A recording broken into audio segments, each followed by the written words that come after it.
Dis donc les gars, est-ce qu'on n'aurait pas trouvé les trois poids lourds de cette NFL version 2020? Pittsburgh Steelers, Kansas City Chiefs, New Orleans Saints? Ça y ressemble quand même pas mal, hein? Ça a de la gueule, dis donc, sur le papier et sur le terrain, hein. Les rosters sont en place et puis ça déconne pas, hein. Une fois que ça prend le field, ça envoie, hein. Alors, faudrait trouver une autre équipe du côté de la NFC, histoire qu'on ait deux équipes par conférence à mettre dans cette espèce de bulle de prétendants au Super Bowl. Pourquoi pas les Packers? Je me suis déjà expliqué sur les Packers dans des précédents podcasts. Pour moi, ils ont vraiment du mal, et ils l'ont encore prouvé le week-end dernier contre les Colts. Ils ont du mal contre des équipes qui ont des grosses lignes offensives qui s'appuient beaucoup sur du jeu physique et sur du run. Et ça a pas loupé, ils ont perdu contre les Colts.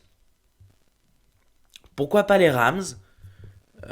Très impressionnant les Rams, je suis complètement fan de leur défense. Il y a énormément de talent, c'est extrêmement bien coaché. Attention à Brandon Daly, hein, côté défensif chez les Rams, ça va recevoir des propositions de head coach cet été, à mon avis, par plusieurs clubs, hein. Seul problème des Rams, j'ai encore du mal à faire confiance totalement à Jared Goff dans des spots un peu sous pression, dans des playoffs comparés au quarterback des trois équipes que j'ai citées, hein. Quand même Patrick Mahomes pour les Chiefs, Big Ben pour les Steelers, Drew Brees pour les Saints. C'est des gars qui ont pour Drew Brees et Patrick Mahomes une bague, pour Big Ben deux bagues. Il y a une autre apparition au Super Bowl. Bon, voilà, il y a quand même une toute autre expérience. Et puis le calendrier des Rams est un peu compliqué. Je crois qu'ils jouent encore deux fois les Cardinals. Ils jouent les Patriots. Alors, c'est les Patriots de cette année, donc normalement ça passe sans souci, hein, mais ça reste chiant à jouer. Les Niners, les Seahawks, et ils ont, je crois, un match contre les Jets qui se glisse là-dedans. Donc ça devrait aller. Mais j'ai encore un peu de mal à faire confiance aux Rams, même si je les trouve exceptionnels sur beaucoup de phases. Mais non, franchement, Steelers, Chiefs, Saints, wow, ça commence à devenir sacrément impressionnant cette petite dinguerie, hein. On va faire au cas par cas. Ils ont chacun leurs forces et leurs faiblesses. Franchement, parmi ces trois équipes, quand on dit faiblesse, c'est vraiment à prendre à un certain degré, hein. C'est du relatif, hein, c'est-à-dire qu'on pinaille, hein. Franchement, on est sur des rosters qui sont ultra bien construits. On est sur évidemment des bons coachs dans chacun des clubs, des bons quarterbacks. Après, défense, running back, on va discuter. Il y a des choses à dire, hein, dans chacune des franchises. Mais enfin, ça ressemble quand même à des heavyweights, quoi, des poids lourds. J'ai envie d'attaquer par les Steelers. Les Steelers, tout simplement, qui sont à 10 victoires, 0 défaites. Quand même, faut le dire. Dans beaucoup de power rankings, donc c'est les classements des clubs NFL faits sur les sites US, les gens ont du mal à mettre les Steelers numéro un de la NFL parce qu'on n'ose pas détrôner les Chiefs, mais quand même 10 victoires, quoi. 10 victoires, 0 défaite.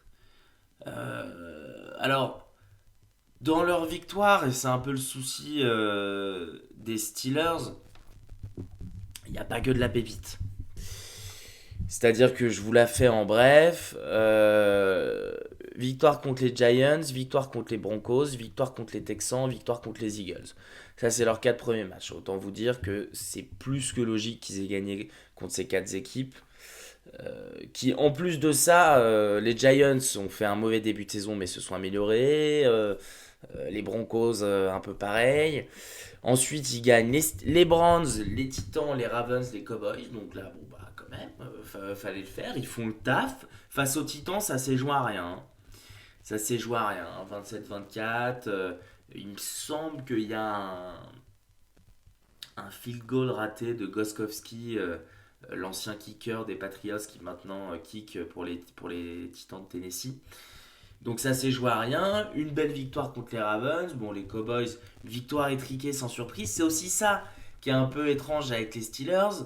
C'est qu'ensuite ils ont démonté les Bengals, puis on les voit galérer contre les Jaguars là en première mi-temps le week-end dernier. Finalement, ils finissent par gagner 27-3. Quoi qu'on dise, ça reste extrêmement solide. Vraiment. À tout point de vue. Évidemment, on va parler de la défense.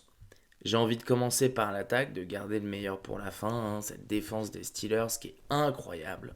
Vraiment. Mais on a tendance à oublier un peu l'attaque. Et évidemment, j'ai envie de commencer par Big Ben, quoi. Ben Roethlisberger qui fait quand même son comeback cette année après avoir été blessé toute la saison dernière. Je trouve qu'il évolue à un niveau, Big Ben, tout à fait satisfaisant et voire plus. Si jamais Alex Smith n'était pas dans la ligue, il serait évidemment candidat pour être Comeback Player of the Year. Ça me paraît ça évident. Mais il réalise une très bonne saison, vraiment. Alors, de temps en temps, on retrouve le Big Ben, le Big Ben qu'on a connu, qui parfois force un peu ses lancers, qui parfois s'accroche un peu trop à la balle. Mais bon, s'il y a bien un mec qui peut se le permettre, vu son physique, c'est lui, parce qu'il est tellement dur à foutre par terre, Big Ben. Ce qui me dérange un peu, moi, c'est que je trouve qu'il a... c'est pas qu'il a du mal à pousser la balle loin sur le field, il a toujours son bras. Mais par exemple, il average 6,7 yards à la passe, qui est quand même pas énorme. Après, bon, taux de completion 67%, 24 touchdowns, 5 interceptions, un passer rating de 101,4. On est sur une des toutes meilleures saisons de Big Ben. Quand même, faut se le dire. Sachant que les Steelers, quand Big Ben faisait des saisons moyennes ou average, encore une fois, je dis pour Big Ben, hein, pour un mec qui sera Hall of Fame first ballot, hein, je précise. Ils allaient quand même en playoff régulièrement, ils passaient un ou deux tours, ça finissait soit en divisional, soit en conférence championship. Franchement, un Big Ben qui te sort une saison comme ça, t'as pas besoin de lui mettre un roster de malade pour que Pittsburgh cartonne, hein. Vraiment. Sauf que là, bah, la bonne nouvelle, c'est qu'il y a un roster de fous furieux. Franchement, comme d'habitude, les Steelers, c'est le même GM depuis 20 piges. Le mec fait un taf incroyable. Ça bouge pas, ça draft super bien. Ça coach bien, ça forme bien ses joueurs. Ils ont alors, dans le positif, ils ont évidemment toujours cette ligne offensive qui est vraiment, vraiment une des meilleures lignes offensives de la ligue. On en parle un peu moins cette année, je trouve, parce que le running game est pas très en forme. Mais en termes de pass protection, putain, Marquis Pouncey au poste de center, David De Castro, excusez-moi, Alejandro Villanueva, left tackle. Franchement, il y a du talent, il y a du gros bonhomme, et juste ça bloque très bien, quoi. Ça bloque très bien, ça fait vraiment le taf devant. Big Ben est super protégé, il a du temps pour analyser tout le film. Il fait beaucoup moins d'erreurs qu'avant de ce fait. Franchement, une super ligne offensive. Poste de receveur, Juju Smith-Schuster égal à lui-même, très fort. Faut savoir que ce qui est bien aussi avec les Steelers, c'est que personne n'est là pour bouffer la feuille, quoi. Les mecs sont pas là pour faire des stats. Il n'y a pas de syndrome OBJ ou quoi, comme on a pu voir chez les Browns. Ils s'en foutent. Juju, ce qu'il veut, c'est la win. Il laisse totalement le spotlight cette année, en partie à James Washington, qui remplit très bien son rôle de troisième receveur, mais surtout à Chase Claypool. Chase Claypool, le rookie, on en parlait dans un autre podcast, 184 rookies draftés au premier round, évidemment je rigole, hein, il y en a juste eu, franchement je crois qu'il y a quoi, il y a eu 6 ou 7 receveurs pris au premier round de la dernière draft. Chase Claypool, pas du tout, et pourtant 10 touchdowns en 10 matchs. Voilà, bonjour. C'est quand même... Le mec, franchement, regardez les matchs des Steelers, focusez-vous sur Chase Claypool, il a un talent incroyable, il bat les mecs à la ligne, il bat les mecs en vitesse, très bon route runner, vraiment. Et puis voilà quoi, une espèce d'instinct dans la red zone et dans la end zone pour aller chercher le touchdown. Super, super receveur qui fait que l'attaque de Pittsburgh, entre cette ligne offensive, le niveau de Big Ben et leur receveur, c'est très fort. Le petit point faible, j'ai oublié également, bon, il y a Eric Ebron qui fait pas sa meilleure saison, mais qui est un tight end reconnu dans la ligue, hein, euh, respecté. Alors évidemment, il est pas top 5 tight end, il a fait des bonnes années, des moins bonnes années, il a une carrière un peu sinuosidale, un truc dans le genre, enfin un roller coaster quoi en gros. Eric Ebron, non, surtout le petit point qui marche pas trop cette année, c'est James Conner. J'avais un peu de mal déjà avec ce mec l'année dernière, dans le sens où c'est évidemment un mec super, en plus on connaît sa story par rapport au cancer, etc. Rien à dire là-dessus. Mais le joueur, je trouvais qu'il n'était pas forcément si explosif que ça en tant que running back. Il galère un peu cette année, alors pourtant il a une bonne ligne offensive et des bons receveurs, donc il n'est pas face à il est pas face à des box chargés en face de lui, hein. Il y a des espaces. Benny Snell, je trouve, le backup fait du bon taf, fait vraiment du bon taf, notamment dans la red zone. Et bon, ça, au final, ça reste un accro, ce running game des Steelers qui décolle pas, mais un si léger accro dans une machine si bien huilée. Franchement, les Steelers, c'est vraiment agréable à regarder cette année et c'est juste dingue de regarder cette défense, quoi. Je suis obligé d'en parler, la défense des Steelers. Mais quand est-ce qu'on pète un cap sur la défense des Steelers? Elle est malade mentale. Vraiment.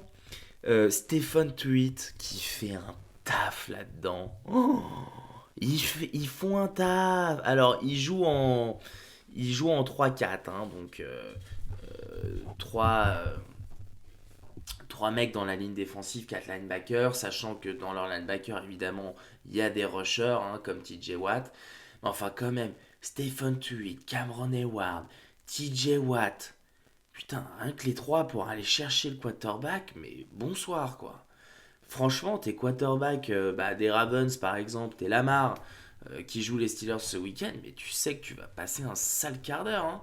Franchement, enfin un sale quart d'heure, une bonne heure de galère. C'est hallucinant. Alors, TJ Watt, qui lui-même est en battle dans sa propre équipe avec Minka Fitzpatrick pour le poste pour le trophée de défenseur de l'année. Franchement, TJ, incroyable. Il prend la relève de son frère, hein, du côté de Houston. Incroyable, TJ Watt. Qui est backé derrière, donc quand même par des linebackers. Robert Spillane, la grosse surprise de la saison. Personnellement, je le connaissais à peine. Je trouve qu'il est vraiment, vraiment, il excelle dans son poste de linebacker intérieur. Bud Dupree, comme vous voulez, Bud Dupree, quoi, qui est là, une vitesse incroyable, certainement un des quarterbacks, pardon, un des linebackers les plus rapides de la ligue. Et le tout est backé par un secondary, excusez du peu, composé de Mike Hilton dans le slot, Steven Nelson, l'ancien Chiefs, qui tient complètement son rôle au poste de cornerback, Terrell Edmunds, safety, excusez-moi, le frère de Tremaine qui joue aux Buffalo Bills, et Minka Fitzpatrick avec Joe Hayden. Quand même, Minka Fitzpatrick, machine à turnover, vraiment. Est-ce que les Dolphins regrettent de l'avoir laissé partir chez les Steelers? Franchement, je pense que oui, même si Brian Flores, il a réussi à reconstruire sa défense, et notamment dans le secondary, hein, chez les Dolphins, c'est un des gros points forts. Mais putain, Minka Fitzpatrick, la vache, le talent que c'est, quoi. le talent que c'est. Attention, attention, la vitesse du bonhomme, l'instinct, la lecture du jeu.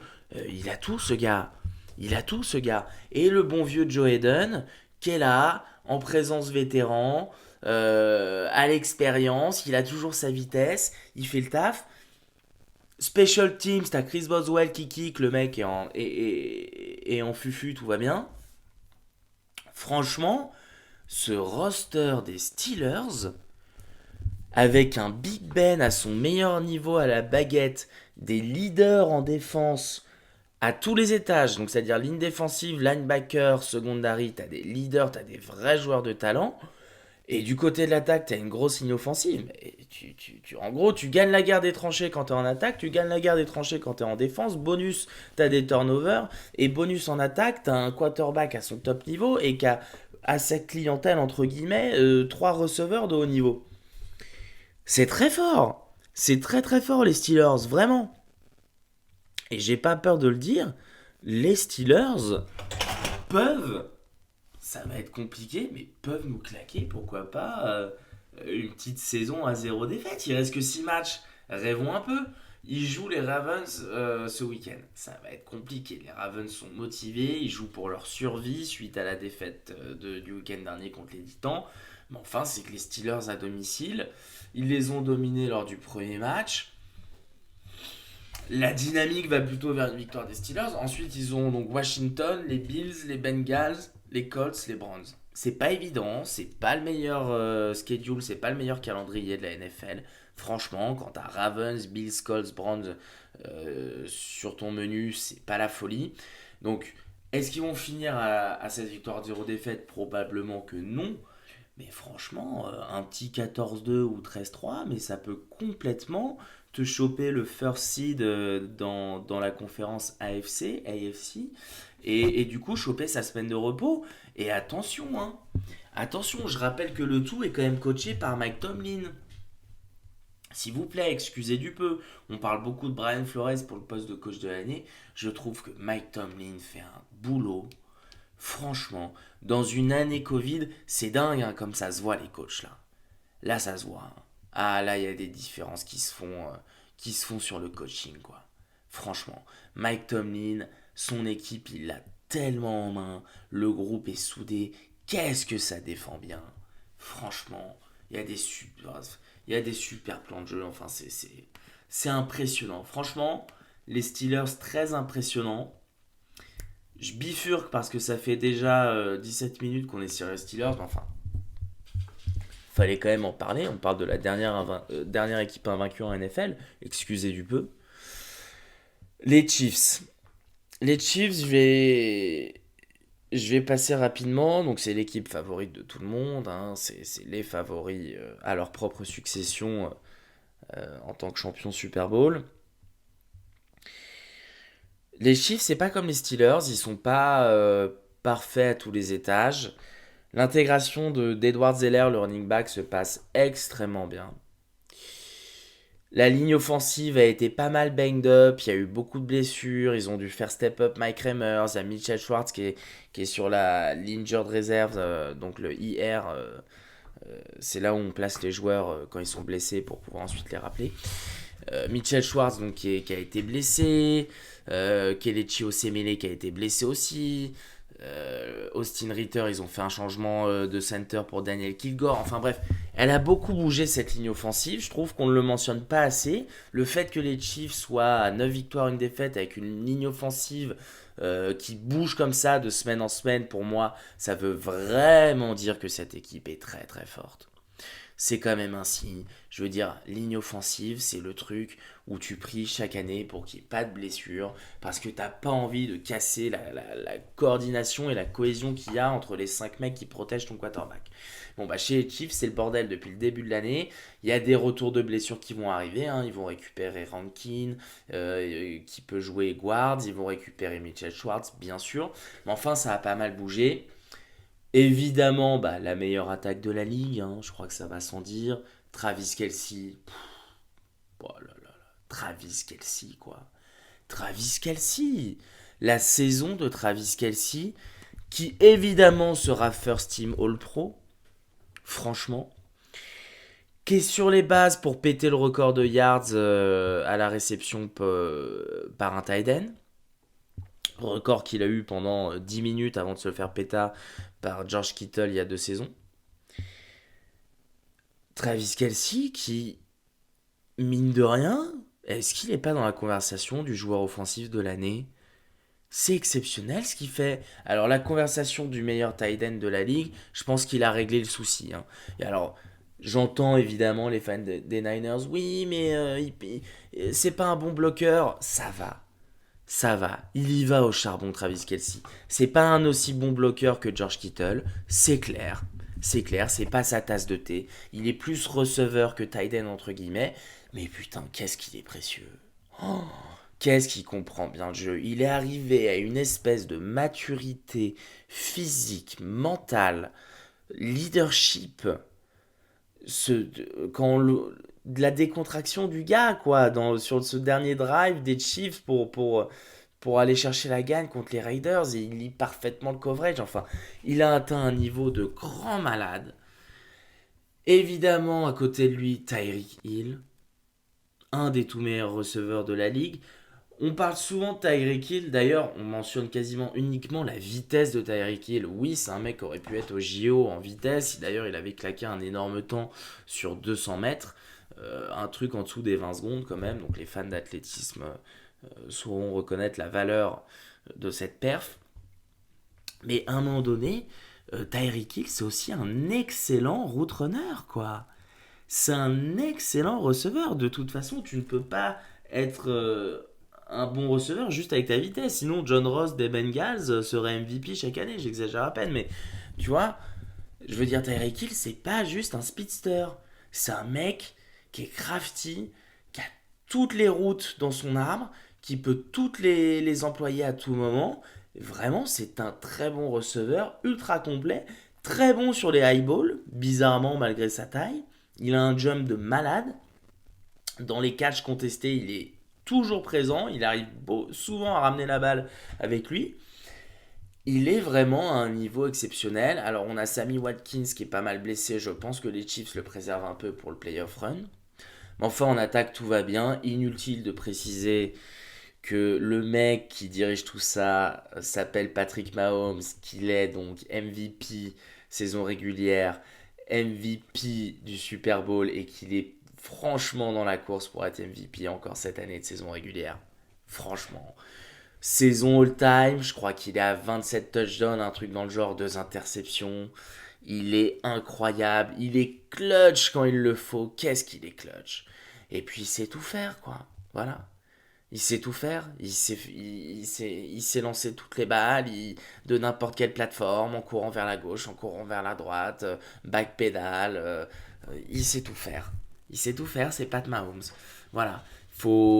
Il y avait pas mal d'articles dans les médias US cette semaine sur est-ce que c'est si blasphème que ça de commencer à parler de GOAT pour Patrick Mahomes. Alors bien sûr que c'est blasphème de dire que Patrick Mahomes est le GOAT. Mais de dire qu'il est en train de rentrer dans la conversation alors qu'il est seulement dans sa 3e saison de jeu, 4e saison officielle, mais il n'avait pas joué lors de sa première année, il était sur le banc. Bah, c'est pas si con que ça, quoi.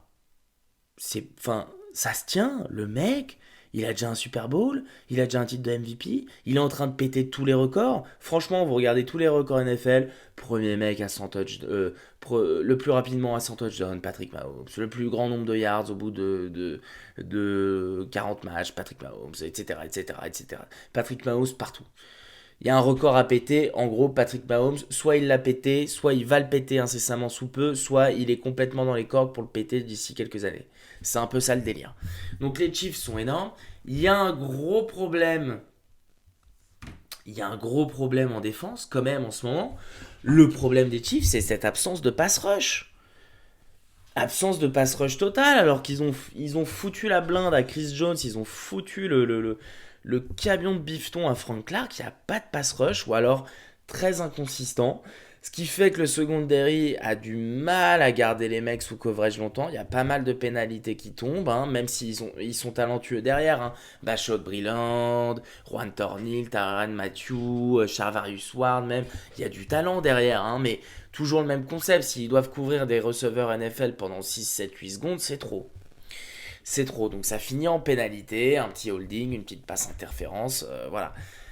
Faut régler le problème de la défense. Enfin, est-ce qu'on serait vraiment surpris de voir les Chiefs aller jusqu'au Super Bowl avec une mauvaise défense vu ce qu'ils ont en attaque? Franchement, c'est des poids lourds les mecs. Le roster, c'est comme les Steelers, il est fourni, il est bien construit, il y a du monde à tous les étages. Petite faiblesse au poste de linebacker, d'ailleurs ils ont du mal à stopper le run. Hein. Ils ont introduit, hein, ça y est, le petit rookie Willie Gay Jr.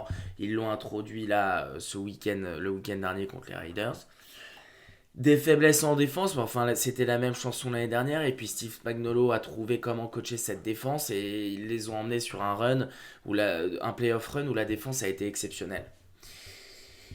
Je pense qu'il y a suffisamment de leaders dans cette défense, que ce soit Frank Clark, Chris Jones, Tyrann Mathieu, Anthony Hitchens, à chaque niveau de la défense pour qu'ils se mettent en ordre de marche et que cette affaire se remette à rouler en défense. Et de toute façon, on le voit, même avec une défense plus qu'average, 9 victoires, une défaite. C'est le truc qui est flippant avec les Chiefs, je pense, pour tout le reste de la NFL, Steelers inclus, c'est que tu te dis, putain, merde. Là, franchement, tu regardais le match des Raiders, tu disais, merde, putain, bah là, ils vont paumer, là. Ils vont paumer, c'est sûr, c'est pas possible. Chaque drive des Raiders, je crois que les Raiders ont punté que 2 fois. Sinon, c'était touchdown ou field goal. Pas de galère. Tu laisses 1 minute 40 à Patrick Mahomes pour remonter le terrain, mais c'était plié. C'était plié. Au moment où ils ont redonné la balle à Pat Mahomes avec une 43 et un déficit de 3 points, mais c'était plié. Et comme disaient les commentateurs, le mec il pense pas à un field goal, il pense au touchdown. Hein. Andy Reid d'ailleurs, le head coach l'a dit en conférence après, il a dit, vous savez, vous me donnez 1 minute 30 et Patrick Mahomes et I'm good, je suis bon.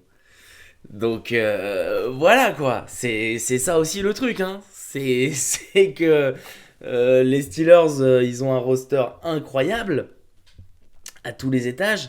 Les Chiefs, il y a quelques lacunes en défense, mais qui sont coachables, on l'a vu l'année dernière.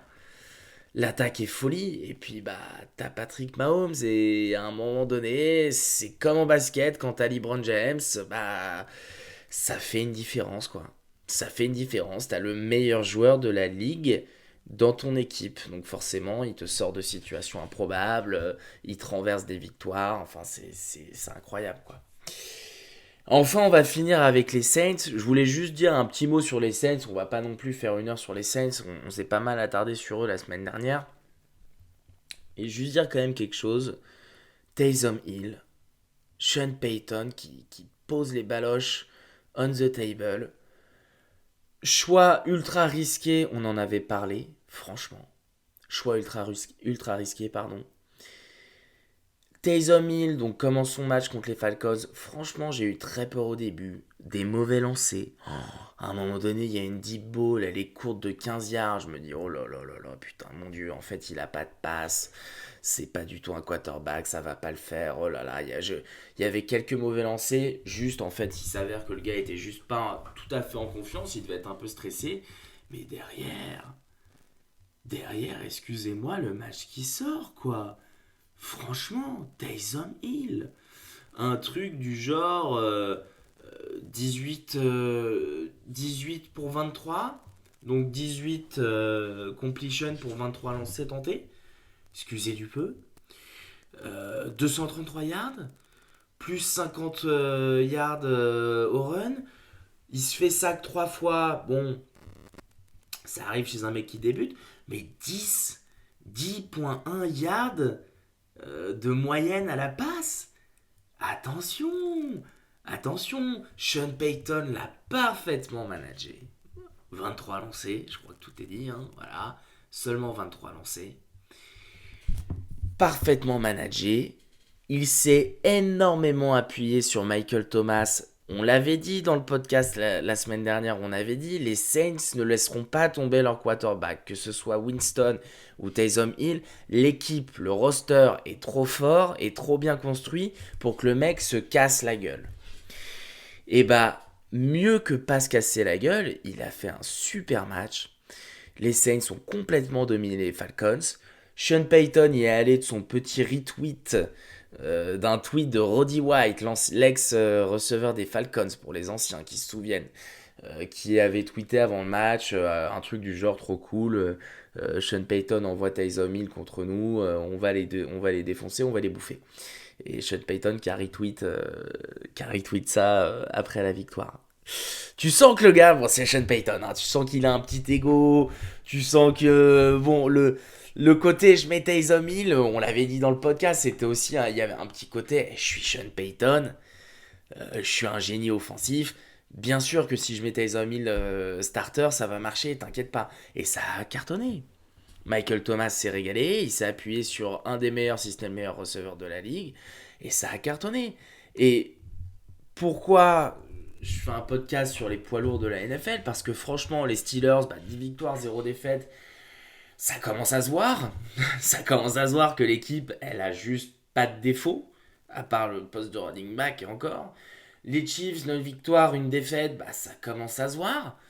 Alors oui, il y a des problèmes en défense, mais que Patrick Mahomes est un mec incroyable et qu'il est capable de gagner n'importe quel match à n'importe quel moment, favori, pas favori, défense en forme, défense pas en forme, ça commence à se voir aussi.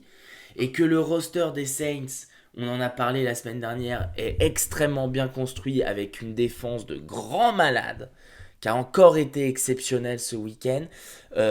Quand même, à un moment donné, on est milieu de quatrième quart-temps, les Falcons étaient à moins 4 yards d'attaque sur la deuxième mi-temps. Moins 4 yards. Donc on a une défense des Saints absolument maboule, complètement dingue. Sac à gogo, derrière ça fait le taf, les linebackers top level, j'adore leur linebacker, des Mario Davis, enfin bon, tellement fort, ils ont rajouté Kawan Alexander, enfin bref, c'est une grande folie ce qui se passe en défense chez les Saints. Et puis l'attaque, excuse-moi, tu mets Taysom Hill, alors ok, il a réussi son match. Est-ce que ça veut dire que Taysom Hill c'est un franchise quarterback et que c'est bon, c'est lui le successeur de Drew Brees? J'en suis pas sûr. Par contre, ce que je sais, c'est que les Saints, dans un match de division contre une équipe des Falcons bien meilleure que son record laisse penser, ils les ont dégommés avec leur backup au poste de quarterback. Ça en dit long. On en parlait dans le podcast sur Taysom Hill. Je disais l'année dernière, les Chiefs, quand Mahomes se blesse, il y a Matt Moore qui rentre et ça change quasiment rien. Ils perdent de très peu contre Green Bay. Ensuite, ils arrivent à enchaîner 2 victoires. Excusez-moi, réussir à insérer ton backup au poste de quarterback et annihiler comme ça cette équipe des Falcons qui est dans ta division, c'est très fort. C'est très très très fort. Je pense que là, on tient vraiment nos 3 contenders, nos 3 favoris pour aller au Super Bowl. Faudra voir qui se dégage dans la NFC pour concurrencer les Saints. Attention aux Seahawks, on avait parlé de leur calendrier favorable, et puis ils ont Russ Wilson, si leur défense se met en marche. Attention aux Seahawks, attention aux Rams également. Franchement, les Packers ont toujours un Aaron Rodgers, mais on a quand même ce sentiment qu'il y a une différence avec les Saints, quoi. Qu'il y a une petite différence de niveau. Voilà, Steelers, Chiefs, Saints, si vous êtes dans les fanbases d'une de ces 3 équipes, réjouissez-vous parce qu'a priori vous allez kiffer votre année. Et puis nous, on se retrouve un peu plus tard pour un prochain podcast où on va sûrement parler d'un petit quarterback qui joue à LA et qui s'est coupé les cheveux. Les vrais auront la ref. Allez, ciao les guys.